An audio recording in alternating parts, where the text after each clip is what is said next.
I want to open this live today to show you how I play D&D solo.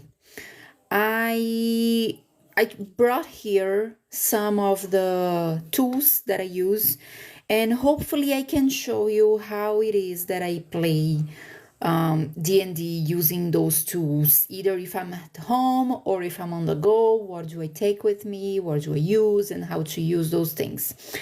I have here my Pocket D&D binder, and I have some resources to show you. So I'm just going to show how to play D&D solo using all of this. So the first thing I had to learn when I wanted to play D&D solo was how to do it.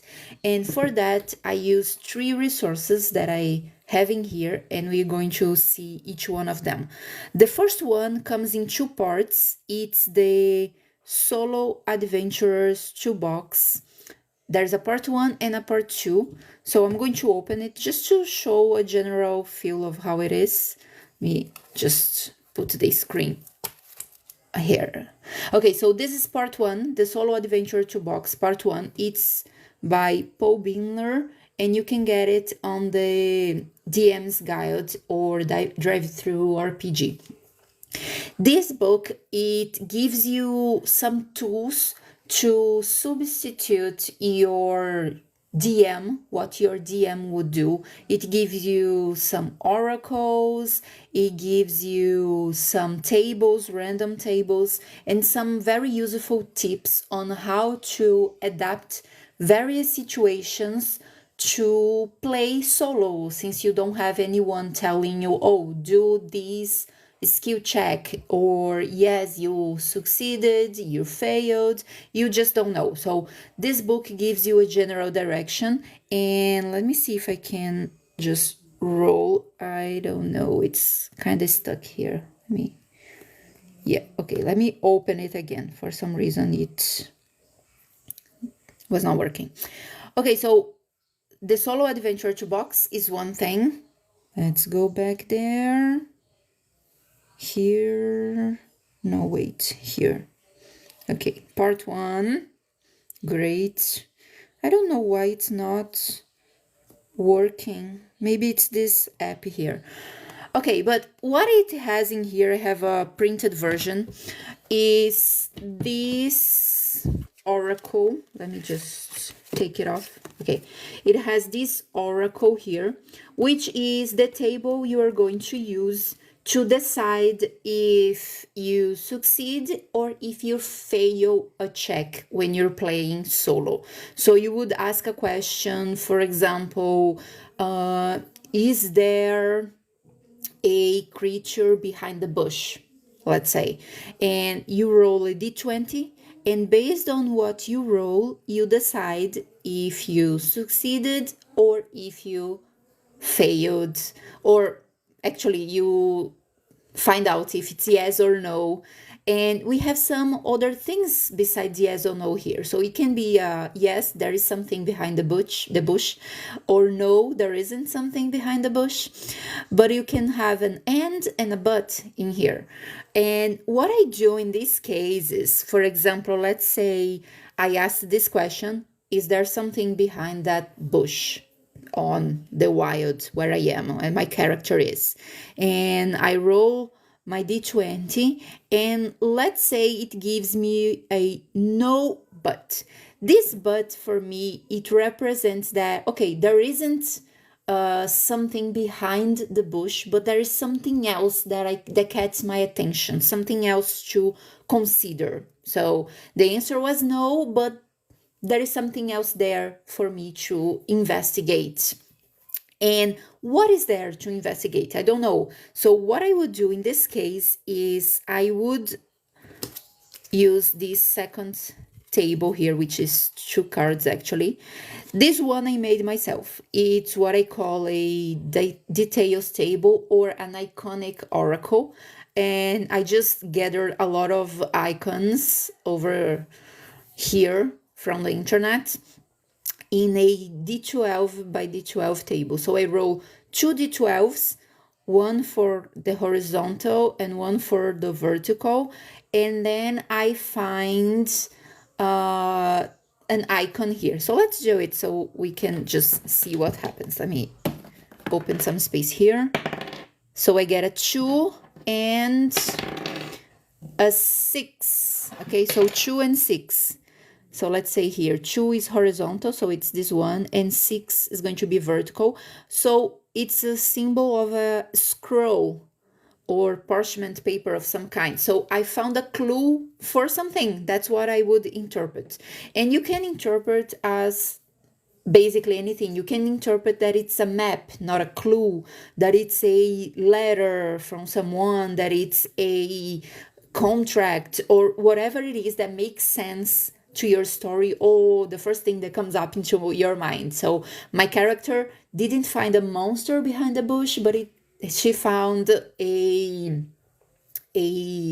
parchment paper map for something, and from there I keep going, and I keep defining what happens, what she finds, what direction she goes, and all of that. So these are two of the tables that I use a lot.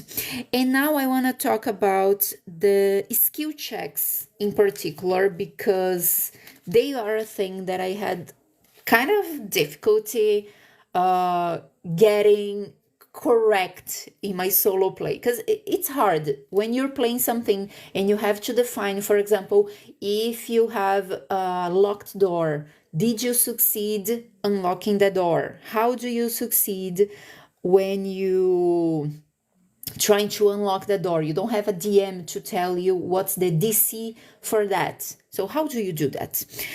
There are two ways to do that I like. There are a lot of ways actually, but I have two particular ways of doing that, and they are on my cards in here. So the first one is directly from Paul Bindler's book, this one here. Actually, the part 2, to be honest, I think it's from part 2, and I probably not going to make this app work, but there is a part 2 of this thing. So what it says is, you are going to do a skill check as normal. So for unlocking a door, it's going to be something dexterity based. Or if your character is a rogue, it probably has some thieves tools or something like that. You would make a normal check to open the door, and the result of that check is going to give you the modifier for your oracle. So let's say I make my check and I got, since let's say it's a rogue, I got a 18. So it's highly likely that he's going to succeed. So I have a modifier of +5 to my oracle. And then I ask the oracle, okay, oracle, did the door open? So I got a 10 plus a 5 is a 15, it's a yes. So the door opened. If I have a character that is not as good in this type of a skill check, let's say the character got a 5, so it's highly unlikely, so I have a -5, which would give me a 5. Oh, I rolled a d12, sorry. I was supposed to roll a d20. Okay, so it's a 12. But this character got a modifier highly unlikely, which is -5 to my oracle. And let's say I rolled a 12 to the oracle, -5 is a 7, so no. The character did not open the door did not open, and then I would play off of that. Okay, so this is one way of defining the DC and playing with it. In this case in particular, we don't really define a DC, we just play around the check here.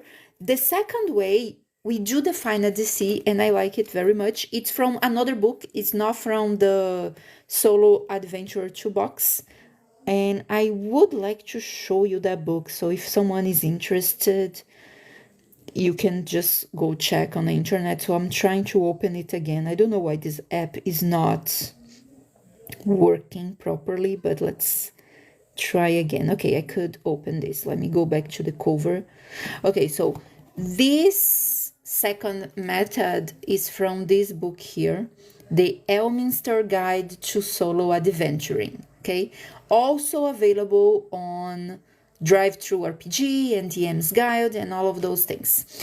And this method says the following. You have a series of questions, 3 questions for exploration and for interaction. So environmental things and social things are in here.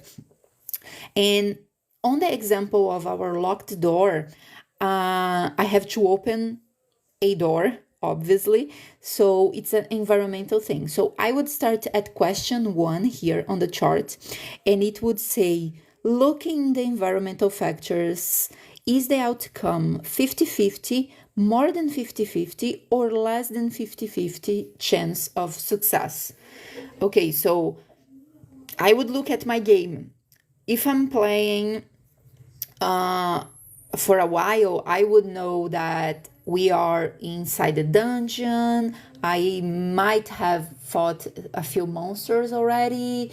I might not. I might be locked in an empty room and not have any tools to help me open the door. I might be a rogue and have thieves tools. So I have a lot of factors to consider. So let's say the environmental factors make it favorable for me to open the door, for my character to open the door. So I would go to this part, favorable here. So I go to question number 2. What's question number 2? Do you have anything in your possession or backstory that might help? So then I would look at my character sheet, and if I'm a rogue, I probably have some thieves tools. So that would help. So that would be a yes for this second question. If I'm not a rogue and I don't have any tools to help me open the door, I would have to use either brute force or a spell or something. I would check if I have something that can actually help me bust this door open, and then you answer accordingly. So using our rogue example, so it's favorable and the rogue has thieves too, so it's a yes. On the original chart on the book right here, it has like yes and no's. I just put different colors on my recreation of the chart because I like clean design. So blue is yes and red is no. So yes, my character has thieves tools and he's proficient, so he has something that can help him bring the outcome in his favor. So I would go now to question number 3, which is, does the core stat relating to this task have a positive or negative modifier? Consider 0 as a positive, okay? And my rogue has a positive modifier for dexterity, which is like the base stat I'm using for this one. So I would come here to the blue arrow and my DC is 5. So now I can make a skill check, and if I get a 5 or more, I pass. On the other hand, let's say I don't have a rogue, I have like a wizard or a gnome, something that the factors are unfavorable to them. So I would come to the second question. Does this character have something to help him open the door? Let's say yes, he has something to help he answer the door, maybe some tool, maybe some wire that can help him open the door. I'm just guessing possibilities here. And on the third one, we would say, is the core stat positive or negative? Let's say it's negative. So it's not really good. So the DC comes up to 20 now. So I had some unfavorable factors and they gave me a very difficult DC here. Actually, a very hard DC. A 20. So this chart would help define the DC, and once you have the DC defined, you can then roll for your skill check and then proceed with the game. So these are 2 distinct ways of doing that. You can use the check and likelihood table from the Solo Adventures toolbox, which is part 2, if I'm not mistaken. Or you can use the DC chart from the Elminster Guide to Solo Adventure. I like both, so I have like this little summary for both here. And sometimes I use one, sometimes I use the other. I just like those two. And my details table and iconic oracle for whenever I need more information, more than the yes or no that the oracle can provide. I just roll here, and the icon that I get gives me some information or helps me to get something out of my mind. It's just to spark my creativity. What I do with this table is I usually roll 2 to 3 icons per time. So I would roll 2d12, get 1 icon, roll 2 more d12, get a second icon, roll 2 more d12, get a third icon, and combine those 3 into something. Can be the next step on the story, can be a rumor, can be a clue, can be an object that I find around, can be whatever. So that's how I use this one, and I'm pretty proud of have made this. I like the icons that I used on this one. It's one of my favorite ones. So these are the 3 most important tables that I use. I do have a few other tables here in my little wallet, and I can make another live another day just to show it this thing, but for now let's stay with the tables. And the other table I have here is another details table, but this one is not in icons, it's in text. And it has 2 columns going from 1 up to 100. So it's a D100 roll. And I would roll a D100 for column A, get 1 word, and a D100 for column B, get another word. So let's do this just to see how it works. So I have here my D100. Let me take these cards out of the way. And I got here a 14. Okay, 14 for column A is become. Now let's do column B. I have a 40. Okay, so column B is a 40. Pain, become pain. So how could I interpret those 2 words in a game? It depends on the game, it depends on the situation my character is in. Right now, what's coming to my mind is like a magic trap, you know, like something was activated and it's causing some pain to my character. It can be any other type of trap, but my imagination instantly went to a magic trap right now, so that's what I would use in the game, in the flow of the game. I would go to my first instinct. So this is how this one works. It's another one that I really like because it has given me some very interesting prompts when I'm playing. Although I love my iconic one, sometimes I go for this one. So these are the tables that I keep with me. So I'm going to just put them to the side here, and depending on where I'm playing, if it's like at home or if it's somewhere else, because I have my pocket set up as well, I would or not have this little binder in here. I do have my character sheets all in D&D Beyond, which I'm actually thinking about changing because of everything that Wizards is doing to D&D Beyond and how the content works there. I'm not a big fan anymore, but I do have them here and they are just not working today for some reason. But the good thing about this is that I can have it anywhere with my phone or with my tablet, and I can just change things very easily without having like a big paper with all the things that I have to erase. But in paper format, I do have a bunch of tables in here. And I also have, if I don't want to use my digital character sheet, I have my compact character sheet, which is this like foldable thing that I made myself. These things are all sleeves, card sleeves that I glued together. I taped them together in here, and I made one big character sheet. So I have my character picture here, and I have sections of the character sheet in every part of these foldable things. So I have like the hit points and all the stats. I have my trackers for spell casting, for conditions, for hit points. My skills and abilities are here. I have my proficiencies and all the stuff, actions and bonus actions and all of that. I would carry this thing and I would write in it with a alcohol erase pen, just because I don't want it to be easily rubbed off.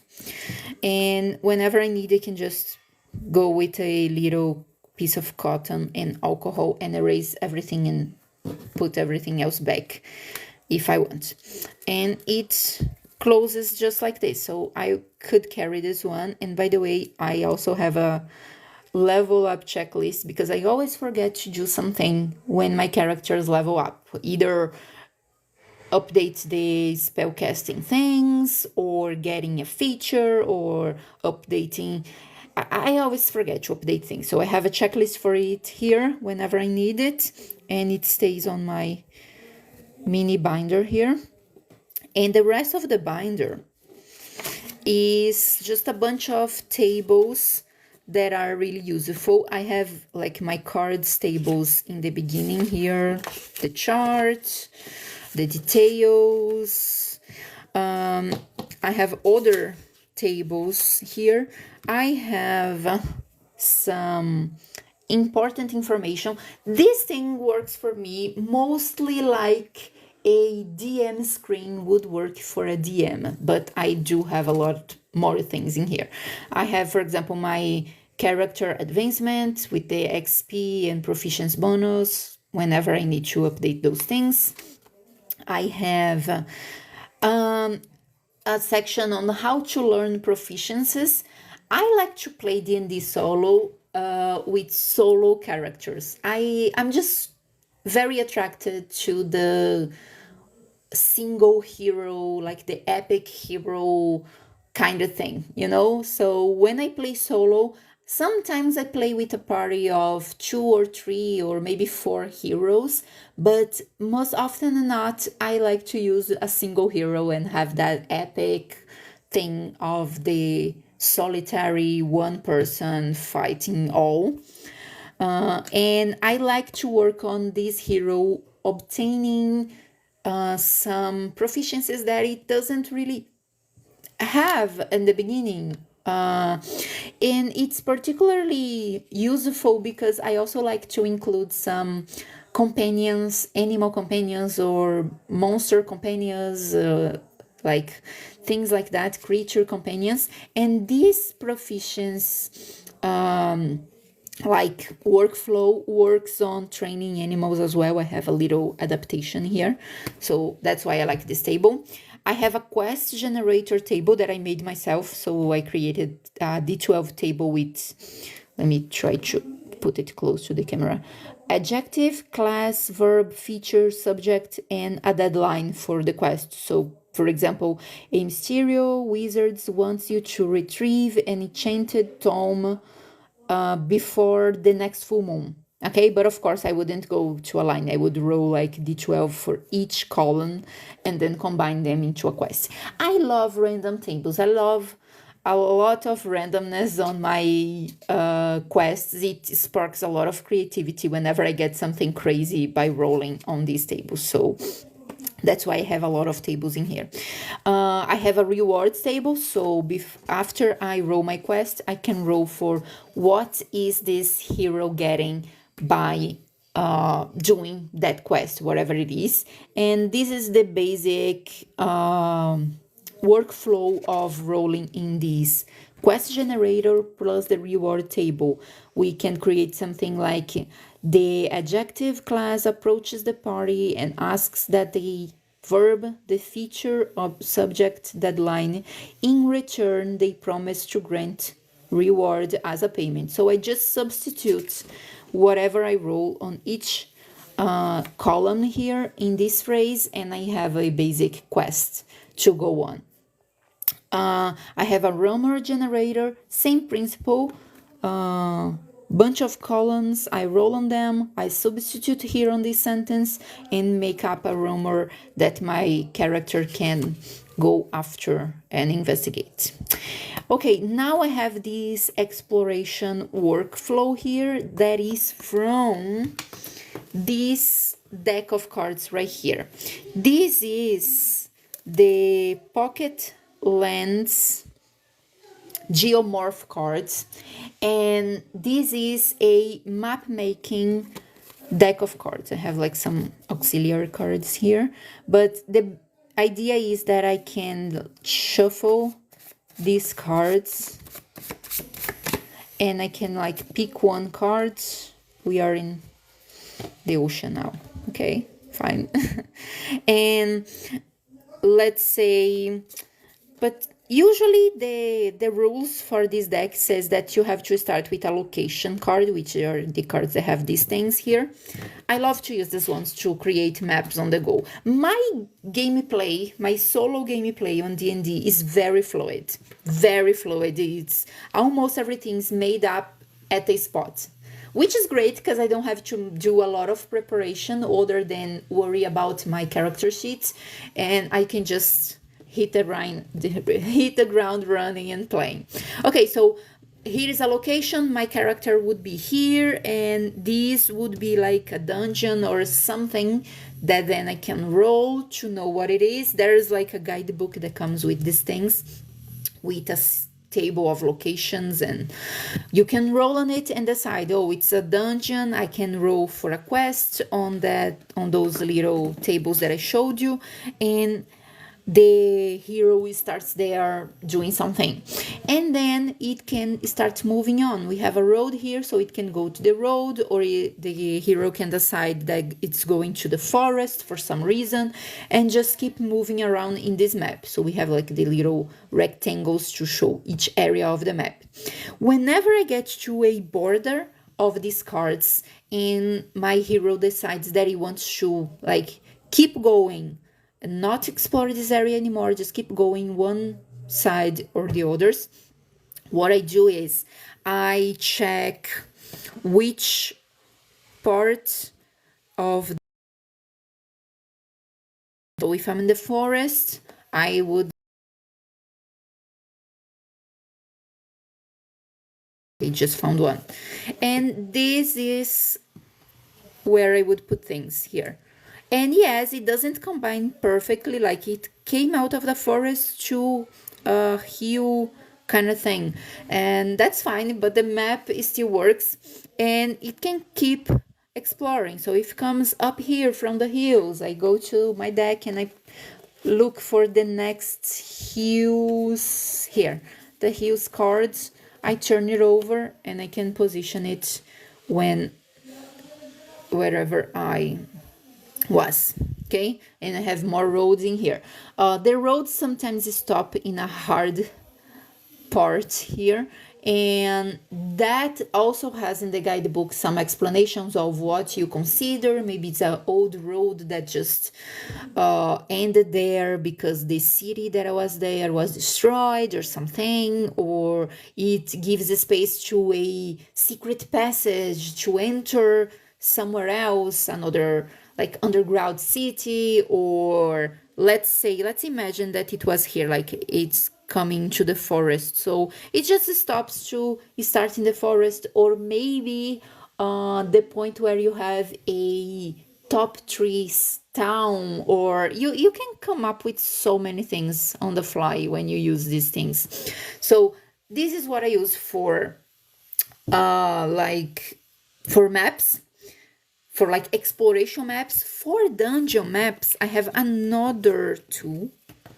that is also a deck, and I showed here like a bunch of times, and I think most of you that follow me because of this deck, is the X-Bane's deck of many dungeons. So sometimes when I get to those, let me get that card back for a moment here. When I get to those locations, instead of rolling on the guidebook for this deck, I just make a dungeon with this one here. Let me take it, have some auxiliary table cards.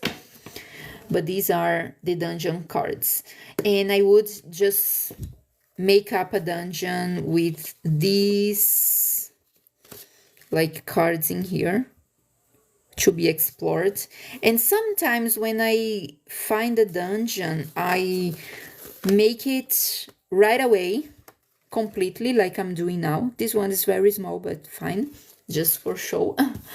I would make it right away, so this is my complete dungeon. Or I would go card by card, and whenever my hero decides that he wants to go one side or the other, I would pull a card and fit it on that specific side until the dungeon is complete. So it would be a secret even for me while I'm playing.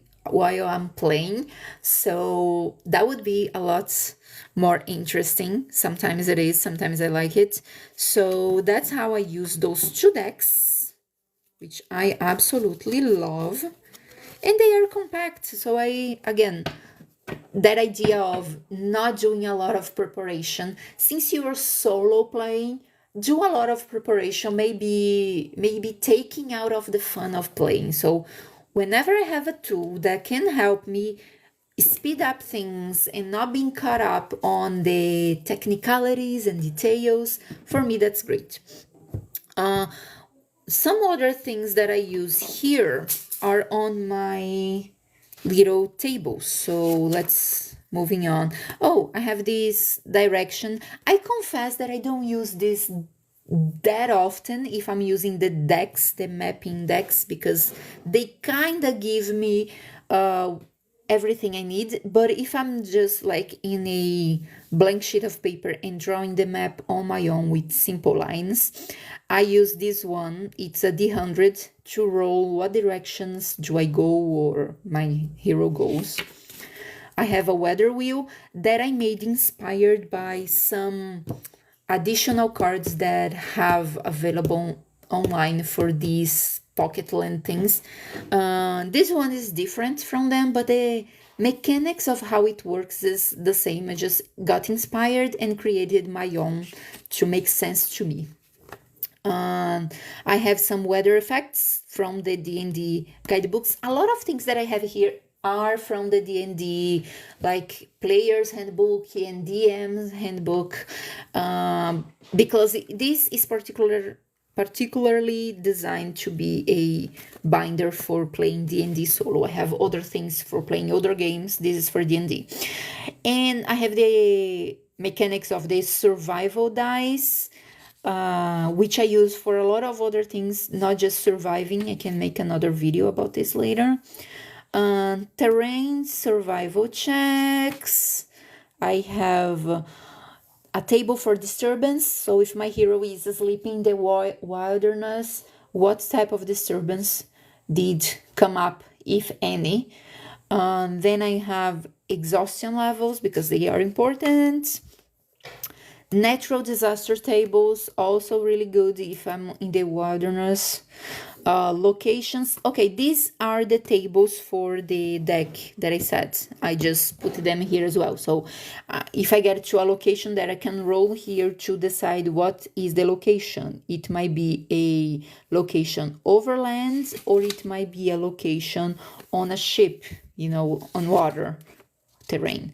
So it can be a shrine, it can be a village, it can be a forgot deity idols, it can be a treetop town. There are some very nice things in here. When I roll them, I'm so happy because it's such good material to make your imagination go wild. Then I have a character table. So if I want to generate a random character, can be a random PC, can be a random NPC, it doesn't matter. I have race, class, background, alignment. For levels, I usually go for a D20 roll. Sometimes I just put the level equal to my PC level just to make things balanced. But depending on the situation, I might roll a D20 to make things up.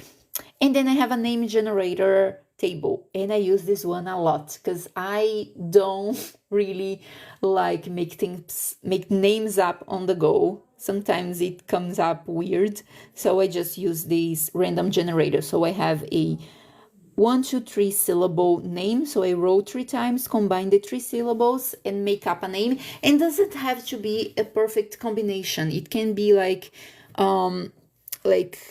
Morleos,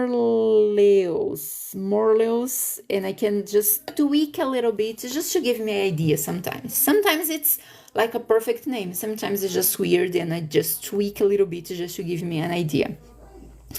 Then I have professions for NPCs mostly, and encounter tables also for the Pocket Lands deck. So again, encounters overland and encounters on a ship. So let me just drink a little bit of water because my throat is getting dry.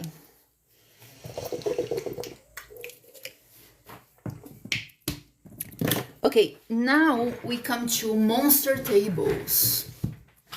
And I have here a few tables. This is the first one, monster by level. So what I consider here is the dungeon level. This is from a book that I'm not sure the name.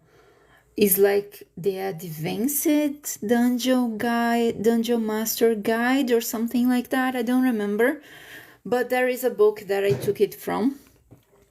And so I have a dungeon level, which is basically similar to my hero level, so things are balanced. And then I can make a roll to decide which monster table I'm going to use to generate my monster. Give me just a moment, guys, because it's very hot in here. I'm going to turn on a fan.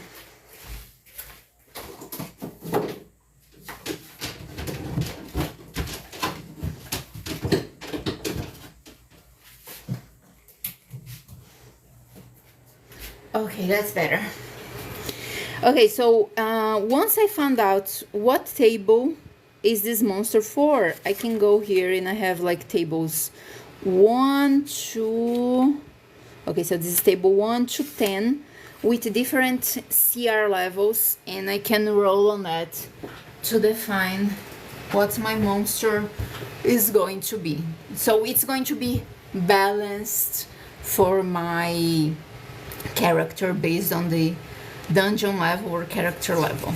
Another way to do that is, here I have one specifically for the level of my character, and then I can define the monster table based on that, the CR of the monster based on that. Okay, so yeah, it's basically a lot of random tables. This is mostly like I play D&D, and I can make another live another day. I have to go for now, but I hope you guys enjoyed it, and let me know. Oh, by the way, this live is going to be up on my YouTube channel. There's a link on my profile. Whenever I can download it, I am going to upload it there. Okay, so I see you.